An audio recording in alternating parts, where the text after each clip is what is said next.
system works, which is why laws were put in place. Okay, we were systematically denied opportunity, but black people were entrepreneurial before we came to America. Our history didn't start in America, right? So when you go through the Great Depression, the mindset starts to change because people start losing things. All right, what we saw in '08 was nothing like what happened in Great Depression. 50% of banks closed in the Great Depression. Okay, out of that came a lot of poor people. So now you have the haves and you have the have-nots. Okay, you end up having a system, a new entity that comes into our economy, which was the Industrial Revolution. You start having plants, you started having Ford and General Motors and all of these companies popping up. And what they offered to people who were struggling was an opportunity to make money on a consistent basis. Okay, so they gave to them income weekly so they can take care of their family. This is where the change came.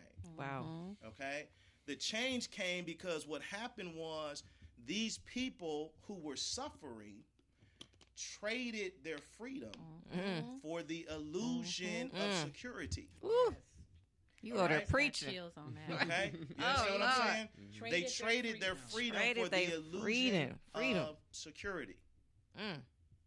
And so what you had happen was 95% now work for somebody else and 5% control the system.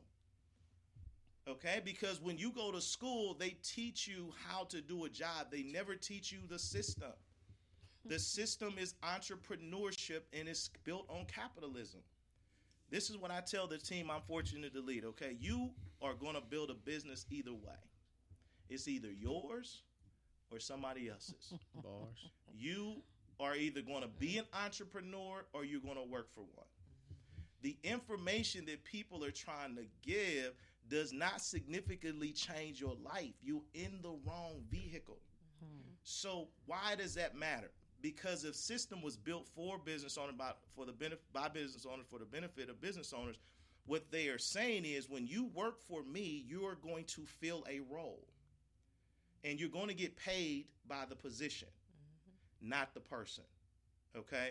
So the harder you work, the more work you get, but you don't necessarily get more what? Money. Right. All right? So now I'm upset. I don't get a raise. I just got passed up for a promotion. Well, that's the system.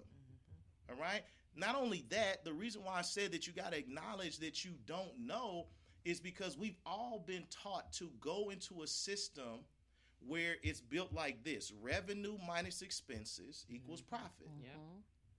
So revenue generating departments get more result, right? They're going to get more benefit. But when you're an employee, you're an expense to the company. That's right. So before they can record their profit, they got to pay you. You have been taught to go into a system where the person who's in the system wants your income down. Right? Forever. Okay? Matter of fact. Interject McDonald's order at the little machine thing, right? And start removing. Same those thing expenses. in the banks. Okay? The Chase and all these other banks, they're replacing people with automation. Okay? So what's happening is people are now in a system that they think works, they think creates security. This is the conditioning, okay, is that you've been told the system you in works, where America loves capitalism. So when you hear things like the globalizing of the economy, what they're talking about is the furtherization of capitalism. Yes. Okay, when it was the furtherization of communism, they called it the Red Scare, and we went to war for that. But everybody loves capitalism, right? So when you look at that, look at where these call centers are going. Why are they going there? Because it's a profit margin, right? So if Tia owns a company and what they do is they build pens. Let's just say pens, okay? And let's just say for the sake of a conversation that it costs $1 to build this pen, okay, to make this pen. We ain't going to talk, cost of goods and all of that stuff, but just $1. Okay. Somebody says, I'll do that. I'll build that pen, make that pen for 60 cents. Okay. She says, okay, you do it for 40, you got it. So they get 40 cents, she gets 60 cents. Okay. Mike comes along and say, look, man, I'm on hard times, man. Look, I got a baby on the way, one, at the house, a family just struggling. I do the same thing for 30 cents. Mm-hmm. Okay? You say, cool. I ain't like that dude anyway. You can come work here. Right? And when you look at the globalization, if you really want to make some money, you send it over to India, and they'll do it for 10 cents. Okay? So what am I talking about? I'm talking about the system that you educated in doesn't necessarily work long term, because what they're trying to do is cut cost, and there's always somebody who will do your job for less. Yes, sir. Right? So when we start educating, the things we don't want to talk about is business ownership and entrepreneurship. That's what creates freedom. Okay? Knowledge is not power. Applied knowledge is power. Yes, okay? Thank you for saying that, because everybody running around. Knowledge is power. Yeah, knowledge is not power. No, you got to do something with that Yeah, knowledge. it's like God's word is powerful, but it doesn't become powerful to me until I apply it to my life. Exactly. Okay, so, that's just a snapshot. I don't want to go into too much more depth on that, but I want you to understand, historically, that's not the way it used to be. What we've done is we've conditioned ourselves, to his point, not just on information. We like security. We like security. We sure do. Okay. Can I add something real quick? I think you made a phenomenal point about exchanging freedom for the illusion of security.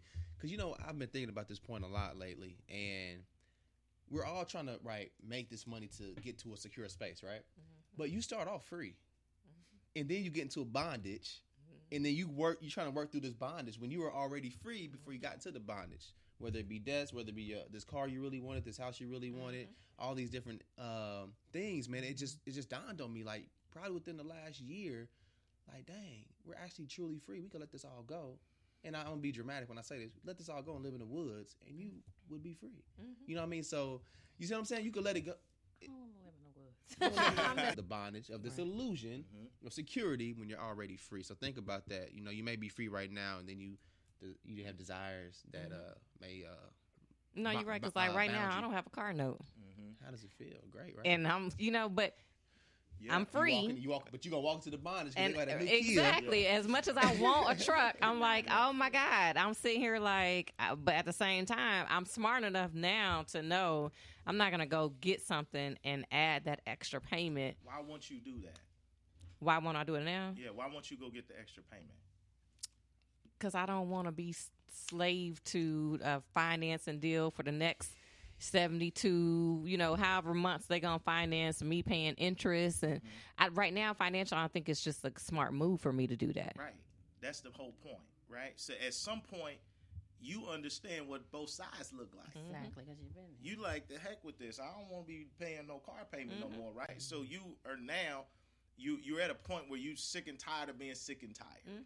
Exactly. Right? Once we get to that place, then freedom is actually closer than you Straight think. up. We're right. Okay? It's when you don't acknowledge that I am sick and tired of being sick and tired, because we can survive. As a people, we survive the most horrific experience in any world, in any country's history. Okay? So we know how to make it happen. We just are content. Right? With being where we at until that doesn't make sense anymore. And the closer we get to the retirement phase, if you ain't putting that money up, you're gonna regret that. Talk about right? that. So that's I know we were gonna hit on investment. We can come back to that, but I just think, again, if we understand the real game and you don't let people who are not invested in your financial future give you information like, come work for me, because see, that's not what wealthy people tell their kids. Right. They don't say, hey, go to school, get a good grade, and go work for somebody for $50,000. They say, go to school, have fun, come back, work for our business. Right. Okay, why am I gonna send you go do that for $40,000 a year when we make that a week? Right. Does that make sense? So that makes absolute sense. So it's all about the mind. It's about the thinking too. That at some point we just have to acknowledge that this ain't good enough for us. God desires more. Straight up. I agree with that. And when I think about freedom, I think about, I ain't tripping on no car payment because I'm gonna buy it straight out, right? Right. Because I have enough Right. investments and things that I'm free, and I'm never thinking about another interest rate. I'm never thinking about another payment again. To me, that is straight up financial freedom. Absolutely right. So in saying that, then how would one leverage maybe life insurance and investments? How do they do that in order to start getting a better financial picture and to start creating some real freedom? Well, again, understanding the knowledge, I think we must understand how the purpose of life insurance and the purpose of investments. In the early, again, you go back in the early part of 1900s, it was illegal for black people to have more than $1,000 in insurance. That blew me away when I first heard that. Yeah, because it was considered a transfer of wealth. Right. Right. So what people did is they get a little bit of policy here, a little bit of policy here, and they would focus strictly on, hey, we're going to put Big Mama in the ground and put her away well. Okay. Well, that ain't really the purpose of life insurance. It's to replace your income to dependence. So if you got 5 kids and a spouse and you die, when they put you on the ground, the real problems start, because now the bills are coming, but the money ain't. Your biggest asset is not your house, it's your ability to make money. So when you get life insurance, you're insuring your ability to make money. Over time, I don't need as much because at some point I want investments. Right? If I'm 65 years old, I got a bunch of life insurance. Insurance is only for who the beneficiary is. So understanding that piece of why life insurance really exists, because there's a lot of misinformation around there. The second, when it comes to investments, and Brother Mike can definitely probably talk on the real estate side. I talk from the Dow Jones investment side, right? I mean, you got to have your insurance investment should never be linked, number one, okay? They should be separate. Your investment strategy, you should be able to go in and move that around if you don't like the performance of it, okay? If I don't like how it's doing, I don't want that mutual fund anymore. I want to take this out. I want an international fund. I don't want a growth fund. I want, whatever it is, you really need a coach for that. But the investment side is so that I'm paying my future self. Why? Because the cost of living goes up every year, right? If $5,000 today, 20, 30 years from now is going to be like $10,000, $12,000. Right, so we're not thinking about, like, if I had a few $100,000, man, I'd be cool. Nah, probably not.